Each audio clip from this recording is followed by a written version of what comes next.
दर्शकों को वीरेंद्र मिश्र का नमस्कार। न तो हम कामयी राज्यम न स्वर्गम न पुनर्भवम, कामये दुक्ताप्ता नाम प्राणी नाम आर्तनाशनम। एक तरफ भारतीय संस्कृति की पहचान के साथ ये जुड़ा हुआ है, तो दूसरी तरफ वसुधैव कुटुंबकम की भावना यहाँ चरितार्थ होती है। और इसी भावना के साथ पंडित जवाहरलाल नेहरू ने भारतीय सांस्कृतिक संबंध परिषद की जो नींव रखी, मौलाना आज़ाद ने उसको आगे बढ़ाया और आज इतने वर्षों बाद भी भारतीय सांस्कृतिक संबंध परिषद की पहचान समूचे विश्व में अपनी तरह से पैठ बना करके पहुंच चुकी है। आज हम बात कर रहे हैं डॉक्टर कर्ण सिंह जी से।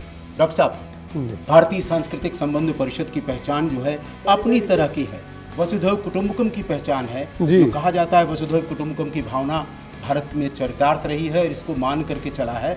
सारी वसुधा हमारी जो है, पृथ्वी जो है हमारा जो है परिवार है। और इसी भावना के साथ संस्कृति को लेकर के पूरे विश्व में भारत की पहचान को आगे बढ़ाने का काम जो पंडित नेहरू ने किया, मौलाना आज़ाद ने किया, वो आज आप आगे बढ़ाते हुए आगे बढ़ रहे हैं। आज इसकी पैठ बनी। आज आप क्या कहेंगे? आज मैं यही कहूँगा कि हमारी जो प्राचीन संस्कृति है और नवीन संस्कृति जो है हमारी स्वतंत्र भारत की, दोनों में भारत को केवल एक अलग देश नहीं माना गया है, एक संस्कृति माना गया है और एक विश्व संस्कृति का बहुत बड़ा संपूर्ण होने के लिए भारतीय संस्कृति ज़रूरी है। इसीलिए जो इसकी नींव रखी गई 60 साल पहले पंडित जवाहरलाल नेहरू और मौलाना आज़ाद ने, मौलाना आज़ाद उस समय शिक्षा मंत्री थे, उन्होंने इसकी नींव रखी। इसीलिए आज़ाद भवन इस भवन का नाम भी है और उनको हम इसका श्रेय देते हैं। जवाहरलाल जी तो खैर थे ही थे, वही प्रमुख नेता थे उन दिनों में। और हम ये प्रयत्न कर रहे हैं कि सारे विश्व में भारतीय संस्कृति को अपने सांस्कृतिक केंद्रों के माध्यम से अभिव्यक्त करें। 30-35 केंद्र अब सारे विश्व में हो गए हैं। पहले ज़्यादातर हम देख रहे थे पश्चिम की तरफ, अब हम पूर्व की तरफ देख रहे हैं। पिछले 5 वर्ष में मैंने काबुल में, Kathmandu, Thimphu, Dhaka, Bangkok, Kuala Lumpur, Beijing, Tokyo और सियोल 9 केंद्र खोले हैं। तो इसमें हमारी संस्कृति, योग, हमारा नृत्य जो है भरतनाट्यम, हिंदी भाषा, इस प्रकार की जो चीज़ें हैं। और फिर हम एक तो ये कार्य करते हैं, दूसरा हम फेस्टिवल्स करते हैं। वो किस तरह से डॉक्टर साहब? वो ऐसा होता है कि बिलफर्ज हम जापान के साथ कर रहे हैं, तो उस वर्ष हमारे कोई 200-250 कार्यक्रम जापान में होते हैं और जापान के 200-250 कार्यक्रम भारत में।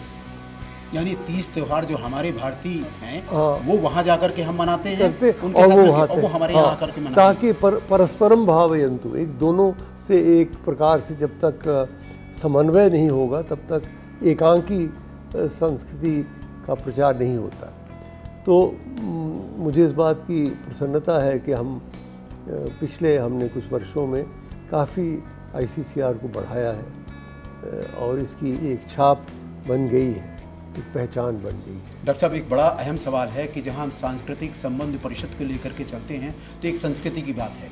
संस्कृति की बात आती है कि जैसे एक भोजन है, भोजन की अपनी एक आकृति है जी, और भूख लगना एक प्रकृति है जी। और भोजन को छीन झपट करके जब खाते हैं तो वो विकृति हो जाती है।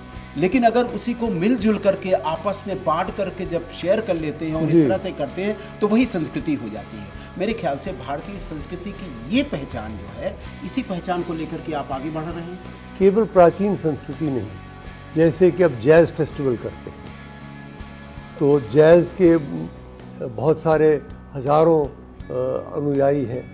हम रॉक फेस्टिवल करते हैं, सार्क देशों के रॉक बैंड्स जो हैं उनको बुला के, और यहाँ जो सेंट्रल पार्क है दिल्ली में, वहाँ कार्यक्रम करते हैं, पुराने किले में करते हैं। हज़ारों बच्चे और विद्यार्थी आते हैं। तो युवा पीढ़ी को भी साथ लेना है। जहाँ एक हाथ में हम भरतनाट्यम करेंगे और दूसरे हाथ में हम रॉक फेस्टिवल भी कर सकते हैं। तो हमने केवल एक उसको सीमित नहीं रखा, आनो भद्रा कृतवो यंतु विश्वतः, जहाँ से अच्छे विचार हमें आए वहाँ से हम ग्रहण करते हैं।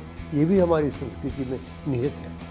तो हम अब दोनों को लेके चल रहे हैं, अर्वाचीन और प्राचीन दोनों का सम्मिश्रण करके भारतीय संस्कृति को। एक और बहुत बड़ा महत्वपूर्ण सवाल है डॉक्टर साहब कि जैसे 150 साल हो गए गुरुदेव रवींद्रनाथ टैगोर को हो गया, महामना मदन मोहन मालवीय जी का हो गया और विवेकानंद जी का हो गया, ये जो है इनको सबकी सारी दुनिया में कैसे इनको जोड़ा जाए, सब कार्यक्रम कर रहे हैं। या 1857 की उन वीरांगनाओं को लेकर के हम गोष्ठियाँ कर रहे हैं। रविंद्रनाथ ठाकुर का तो बहुत सारे कार्यक्रम देश विदेश में हुए, मदन मोहन मालवीय जी के कार्यक्रम होना आरंभ हो रहे हैं, अगले वर्ष से स्वामी विवेकानंद के। ये महापुरुषों से हम उनकी जो कृति है, उनके जो संस्कार है, उन्होंने जो बातें कही हैं, लिखी हैं, उनको विश्वव्यापी हम करें, क्योंकि वो बातें केवल भारतवर्ष के लिए नहीं थी, वो बातें सारे विश्व के लिए थी। इसलिए विश्व में हम उसको ले जाना चाहते हैं। स्वामी जी ने तो आप जानते हैं शिकागो में ही सर्वप्रथम अपना महत्वपूर्ण भाषण किया था, तो इसलिए। लेकिन वही से महत्वपूर्ण जो भाषण किया 100 साल बाद आपने भी जाकर के वहाँ पर आयोजन भी करवाया। जी, मैं तो पहले से कर रहा हूँ अपनी तरफ से, लेकिन संक्षेप में ये कहूँ कि हमारी जो भारतीय सांस्कृतिक संबंध संस्था है अब एक माध्यम बन गई है हमारे भारतवर्ष के जो राजनीतिक संबंध है, जो आर्थिक संबंध है, उनको मिला के सांस्कृतिक संबंध हम मना रहे। ये त्रिवेणी है, गंगा है राजनीतिक संबंध, यमुना है आर्थिक संबंध, लेकिन अदृश्य सरस्वती जो है वो है त्रिवेणी के रूप में वो है संस्कार और संस्कृति। भारतीय सांस्कृतिक संबंध परिषद की तरफ से नमस्ते इंडिया के दर्शकों को, नमस्ते इंडिया के दर्शकों को। मैं सब आपके दर्शकों को नमस्ते कहता हूँ और ये विश्वास दिलाता हूँ कि हमारी जो संस्था है, हम भारतवर्ष की संस्कृति को बड़े सौम्य ढंग से, बड़े सुचारू ढंग से हम देश विदेश में फैला रहे हैं। इसमें आप सबका सहयोग बड़ा आवश्यक है, क्योंकि आप ही हमारे दर्शक हैं, आप ही हमारे सहायक हैं और प्रजातंत्र में आप ही हमारे नेता हैं। नमस्ते इंडिया के दर्शकों की ओर से, देश विदेश में बैठे उन तमाम दर्शकों की ओर से डॉक्टर साहब आपको बहुत बहुत धन्यवाद।